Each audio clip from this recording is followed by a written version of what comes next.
अस्सलाम वालेकुम everyone. Welcome back to another vlog. कैसे हैं आप सब?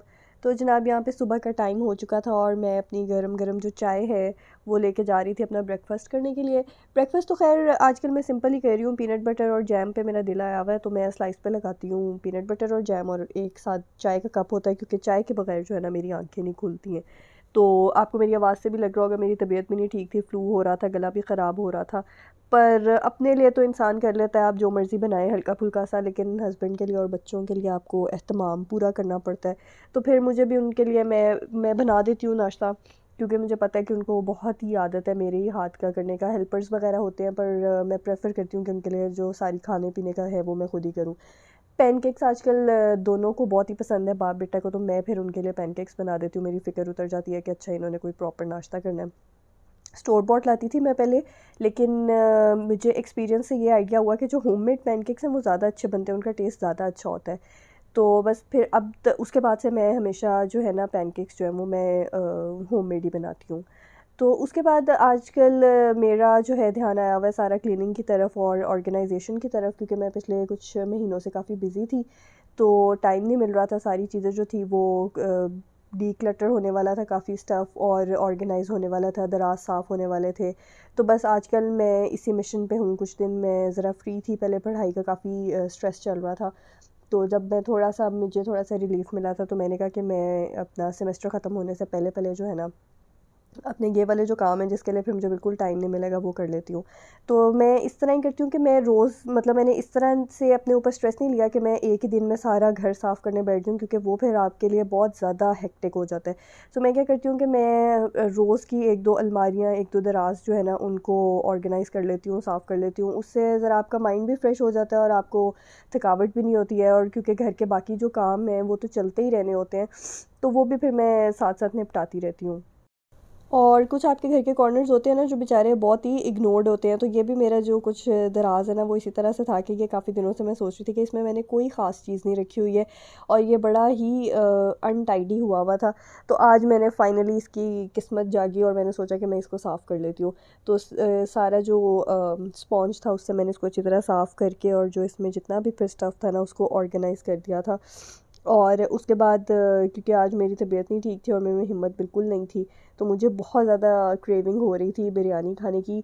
हमारे घर के पास ही एक रेस्टोरेंट है, उसकी हमने एक दफ़ा इत्तेफाकन ही मंगवाई थी मलाई बोटी बिरयानी, जो मुझे बड़ा डिफरेंट सा लगा। उनका मैंने मेन्यू देखा तो मुझे बड़ा डिफरेंट सा लगा। मैंने कहा अच्छा कि मलाई बोटी बिरयानी क्या होती है, तो हमने वैसे ही मंगवाया। मैं जो देसी खाना होता है वो बहुत कम ही मुझे कहीं का पसंद आता है, लेकिन मैं उनका देसी खाना खा के ना फ़ैन हो गई, इतना वो मज़ेदार था।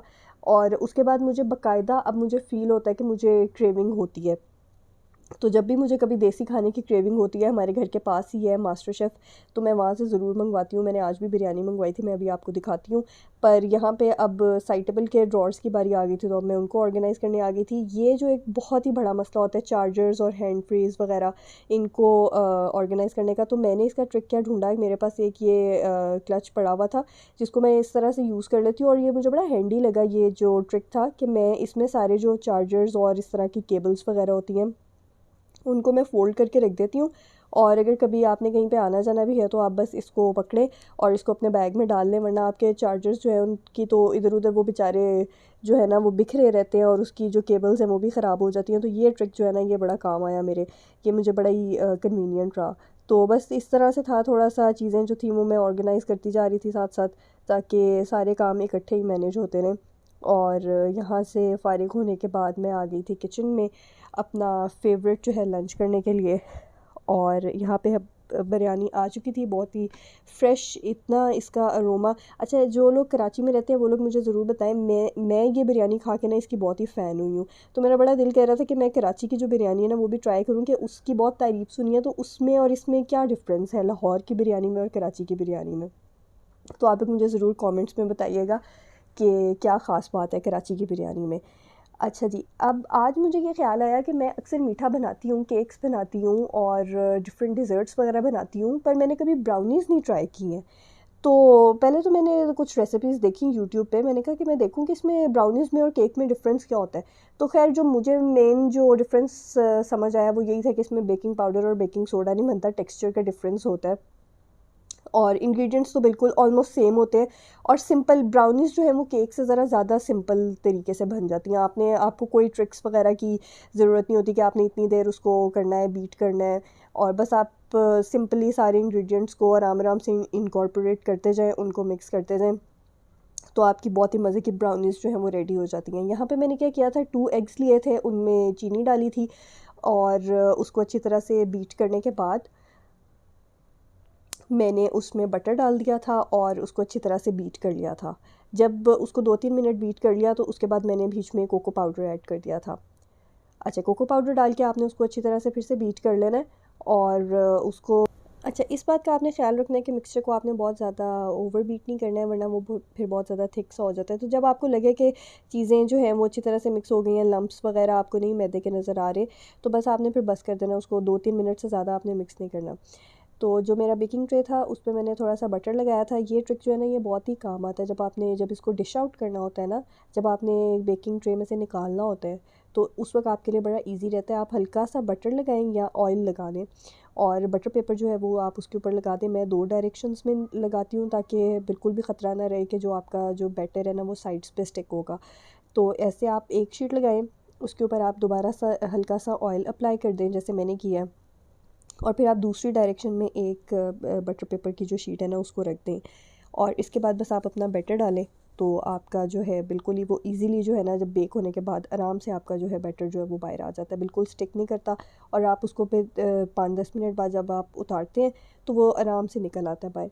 तो ये एक छोटी सी टिप थी। मैंने इसके बाद ये बैटर जो था इस पे डाल के और इसको बेकिंग के लिए रख दिया था। बाकी जो है बेकिंग में जो आपको करना पड़ता है, वो आपको इंस्ट्रक्शंस जो है ना वो बिल्कुल प्रॉपर्ली फॉलो करनी पड़ती हैं। तो जो टेम्परेचर और टाइम जो आपकी रेसिपी पे होगा, आपने बिल्कुल एग्जैक्टली वैसे ही उसके अकॉर्डिंगली ही सारा कुछ जो है जो अवन की सेटिंग्स हैं उनको उसी तरह से करना है। तो उसके बाद मेरे पास टॉपिंग के लिए जो मुझे आइडिया आया उसके लिए, क्योंकि ब्राउनीज़ को अगर आप कोई टॉपिंग ना भी करें तो आप उस तरह से खा सकते हैं, पर मुझे ये पसंद आया तो मैंने डेयरी मिल्क में थोड़ा सा दूध डाला और उसको माइक्रोवेव में 30 सेकेंड्स पे लगाया, तो वो एक बड़ा अच्छा सा रनी सा जो था वो चॉकलेट सिरप बन गया था। यहाँ पे ब्राउनीज़ जो है हमारी 20 मिनट्स बेक होने के बाद ये मैंने निकाल लिया था बैटर, और ये आप देख सकते हैं स्मूथ सा बना था। और क्योंकि ये मैंने पहली दफ़ा बनाई थी तो मुझे ये लगा कि पैन जो था ना वो मेरा छोटा होना चाहिए था। अगर 8x8 का पैन होता तो ये ब्राउनीज़ का जो थिकनेस थी ना वो और ज़्यादा इवन बनती। तो नेक्स्ट टाइम जब मैं ट्राई करूँगी इस तरह से करूँगी। लेकिन टेक्सचर वाइज बड़ी सॉफ्ट और बड़ी फ्लफ़ी सी बड़े मज़े की ये ब्राउनीज़ बनी थी। और साथ मैंने वनीला आइसक्रीम मंगवाई और सब घर वालों को मैंने कहा आज आप लोग हॉटस्पॉट को भूल जाएंगे, मेरे हाथ की ब्राउनीज़ खाएं। तो ये जनाब सबकी मैंने इंडिविजुअल प्लेट्स जो है ऐसे सेट करके सबको दी थी। और नेक्स्ट वीडियो जब आप देखेंगे तो आपको पता चलेगा कि मैं क्यों इतने जो है शौक़ से बैठ के ब्राउनीज़ खा रही थी, क्योंकि नेक्स्ट वीडियो जो है वो आप उसका टाइटल देखेंगे तो आपको समझ आ जाएगी। तो बहरहाल यहाँ पे मैं अपनी ब्राउनी इंजॉय कर रही थी और व्लॉग का एंड करते हैं यहाँ पे। अगर आपको वीडियो पसंद आई है तो इसको लाइक ज़रूर कीजिएगा, मेरे चैनल पे पहली बार आए हैं तो इसको सब्सक्राइब कर दीजिएगा, और कमेंट्स में कोई भी आप सजेशन देना चाहिए, यू आर मोस्ट वेलकम। मुझे अपनी दुआओं में याद रखिएगा, अपना बहुत सारा ख्याल रखिएगा। अल्लाह हाफ़िज़, मिलते हैं एक नए व्लॉग में।